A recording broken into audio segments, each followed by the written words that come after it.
सनातन देवी देवताओं के जीवन चरित्र के विषय में सदियों से ही लोगों के मन में अलग अलग धारणाएं और मान्यताएं रही हैं। जिसने जितना जाना बस उतना ही संपूर्ण समझकर संसार में परोस दिया। देवताओं की प्रत्येक लीला केवल सांसारिक जीवों को प्रेरित करने के उद्देश्य से रचाई गई थी, परंतु दुर्भाग्य है आज इस दुनिया का जो इन्हें भूलकर सांसारिक माया और चमक दमक को अपनी प्रेरणा मानकर जीवन को पल पल नष्ट कर रहे हैं। संतों महात्माओं का अपमान और संस्कृति के विरुद्ध आचरण अपनाता हुआ मनुष्य वृक्ष की उसी डाल को काटने में लगा है जिस पर वह स्वयं बैठा है। द केरला स्टोरी फिल्म में इसी विषय के कई पहलुओं को समझाया गया है। आप सभी से अनुरोध है, कृपया वीडियो को पूरा देखें और दूसरों को भी दिखाएं।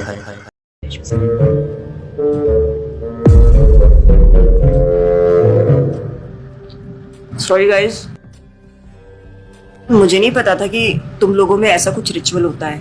हाँ, प्रे तो करना चाहिए। हम हमेशा खाने से पहले अल्लाह ताला से प्रे करते हैं।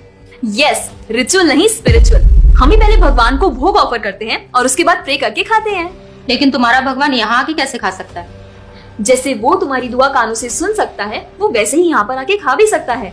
भगवान का फॉर्म पर्सनल है। अगर वो कानों से सुन सकते हैं तो मुंह से आके खा भी सकते हैं। उनके कान और मुंह दोनों है। शालिनी, तुम प्रे नहीं करती खाना खाने से पहले? नहीं, लेकिन मेरे चाचा ने एक बार कहा था कि हमको वो गॉड ऑफ फूड को और फार्मर्स को थैंक यू बोलना चाहिए। You mean Annapurna Devi? What? God of food. Yes, हमें उन्हें थैंक करना चाहिए और साथ में फार्मर्स को भी।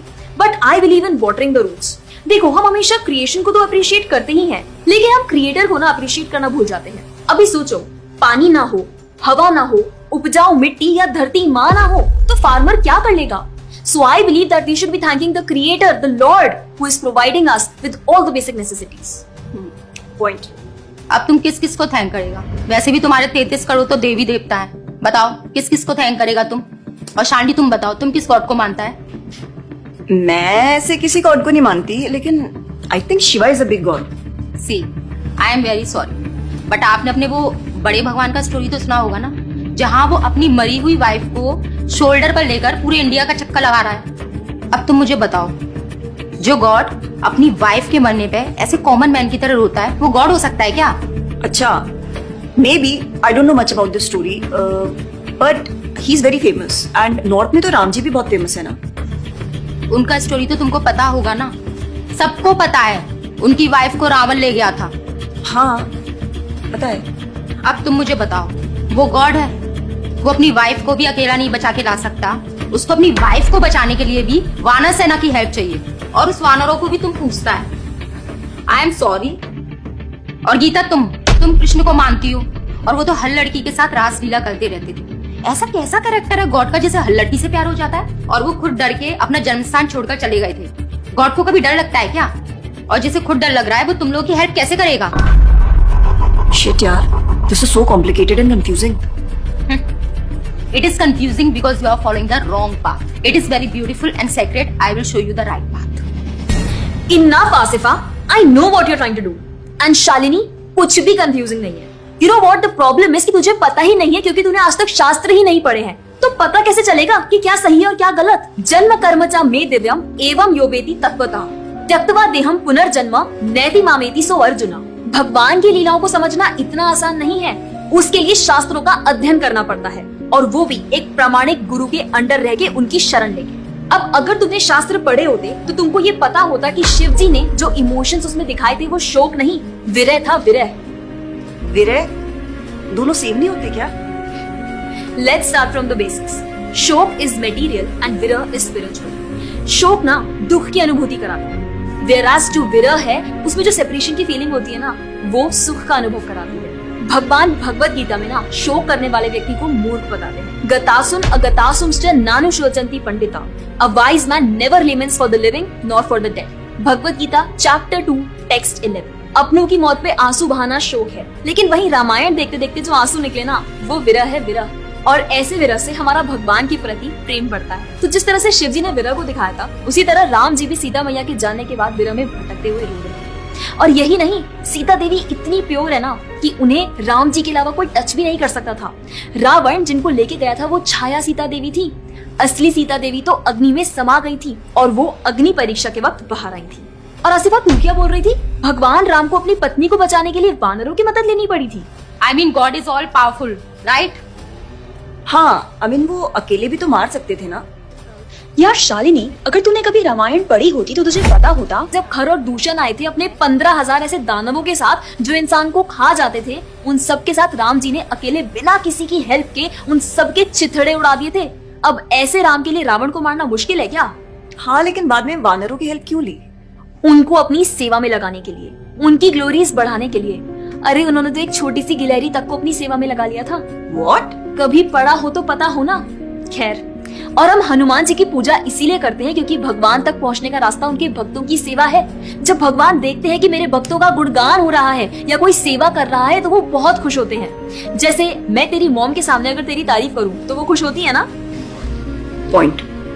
इसी तरह भगवान हमसे खुश होते हैं जब हम उनके भक्तों की सेवा करते हैं, पूजा करते हैं। और रही बात 33 करोड़ देवी देवता की, आसिफा तो मुझे ये बता, what is your favourite genre in movies? Psychological thriller. और शालिनी तेरी? Romantic and comedy. एग्जैक्टली। जैसे हर किसी का अपने नेचर के अकॉर्डिंग फेवरेट जॉनर होता है, वैसे ही भगवान ने हर किसी की नेचर के अकॉर्डिंग व्यक्ति के लिए उसके नेचर के अनुसार वेद और पुराण दिए हैं। और उन्हीं पुराणों को फॉलो करके लोग अपनी देवी देवता की तरफ अट्रैक्ट होते हैं। और ये सभी देवी देवता भगवान की ही सेवा कर रहे हैं। जैसे रोशनी के देवता सूर्य देव, हवा के देवता वायु देव, बारिश के देवता इंद्र देव। जैसे एक सरकार चलाने के लिए इतनी सारी पोजीशंस होती हैं, वैसे ही इस पूरे ब्रह्मांड को चलाने के लिए अलग अलग देवी देवताओं की जरूरत पड़ती है। तो मतलब वो अपनी पोजीशन का मिसयूज करेंगे, किसी भी लड़की के साथ कुछ भी करेंगे, रास लीला करेंगे। Stop it Asifa, now you are crossing the line. तुझे पता ही क्या है कृष्ण के बारे में? जो लोग बोलते हैं कि कृष्ण करे तो रास लीला है, हम करें तो कैरेक्टर ढीला है, उनको बोलो पहले भागवतम पढ़ ले। ठीक रास लीला से पहले भगवान ने गोवर्धन उठाया था। उनको बोलो पहले जाके गोवर्धन पर्वत उठाए। पैदा होते ही पूतना को मारा था, बच्चे से एक मच्छर नहीं मारा जाता। When he was crawling, मुख में ब्रह्मांड दिखा दिया था। तू अपने मुंह में अपना ये हॉस्टल ही दिखा दे आसिफा। क्या तुम जानते हो द्वारका में भगवान श्री कृष्ण की 16,108 रानियां थी और सबके अलग अलग महल थे। और हर एक महल में श्री कृष्ण सबके साथ होते थे एक ही समय पर, रोज। सारी रानियां कृष्ण से खुश थीं और उन सब की जरूरतें कृष्णा पूरी करते थे। क्या किसी नॉर्मल से इंसान के लिए ये सब संभव है? आज के टाइम पे तो एक ही नहीं संभलती, लेकिन उस टाइम सारी रानियां एक दूसरे के साथ खुश थीं और उन्हें खुश कृष्ण रखते थे। क्यों? क्योंकि वो भगवान है। और रही बात ब्रज की गोपियों के साथ रास लीला करने की, तो इतना जान लो कि रास लीला के टाइम पर करोड़ों गोपियां थी और कृष्ण पूरे टाइम हर एक गोपी के साथ मौजूद थे और उनके साथ डांस कर रहे थे एक टाइम पे करोड़ों गोपियों के साथ। ये सब बहुत डीप लीला है और ये सब तभी पता चलेगी जब साधुओं के संग में रह के शास्त्रों को पढ़ा जाएगा। हवा में तीर चलाने से या सुनी सुनाई बातों पर यकीन करने से कुछ नहीं होने वाला। और रही बात अपने भक्तों को बचाने की, तो भगवान ने तो अपने भक्त परीक्षित महाराज को गर्भ में बचाया। 5 साल के प्रहलाद महाराज के लिए नरसिंह अवतार लेकर आए और उनको बचाया। यहाँ तक कि वो अपने गुरुदेव सांदीपनि मुनि के बेटे को मरने के बाद वापस लाए और उनको जिंदा किया। आई एम रियली इम्प्रेस्ड यार। हिंदू होते हुए भी मुझे फैक्ट्स पता ही नहीं थे। मेरे पेरेंट्स ने मुझे कभी इन सब चीजों के बारे में बताया ही नहीं। हाँ, पेरेंट्स की तो गलती है, लेकिन हम भी तो वही कर रहे हैं जो उन्होंने किया। We are not learning about our culture, not reading Ramayan, Mahabharat और भगवत गीता। आजकल तो ये सब कुछ रीड करना बहुत इजी भी है यार। Everything is available on our phones, and the problem is that we don't want to learn। और इसीलिए हमें कोई कुछ भी बोलता है और हम उसे मान लेते हैं और अपने बिलीफ को चेंज करने के लिए रेडी हो जाते हैं। एक्चुअली में पता है, किसी का हार्ट ट्रांसफॉर्म करना है तो प्यार से करो, ज्ञान से करो, पैसे और तलवार से नहीं। और अब बारी आपकी है। अगर आप भी चाहते हैं कि कोई एड़ा गेड़ा नत्थु गेड़ा अगर आपको कुछ भी ना बोल जाए, आपका बेवकूफ ना बनाए, तो जाइए और अपने कल्चर के बारे में जानिए, ग्रंथ पढ़िए और अपने बच्चों को भी पढ़ाइए। जाकर इस वीडियो को जितना हो सके उतना शेयर करिए ताकि कोई और लड़का या लड़की इस केरला स्टोरी का शिकार ना बने। और हाँ, इस वीडियो को लाइक करें।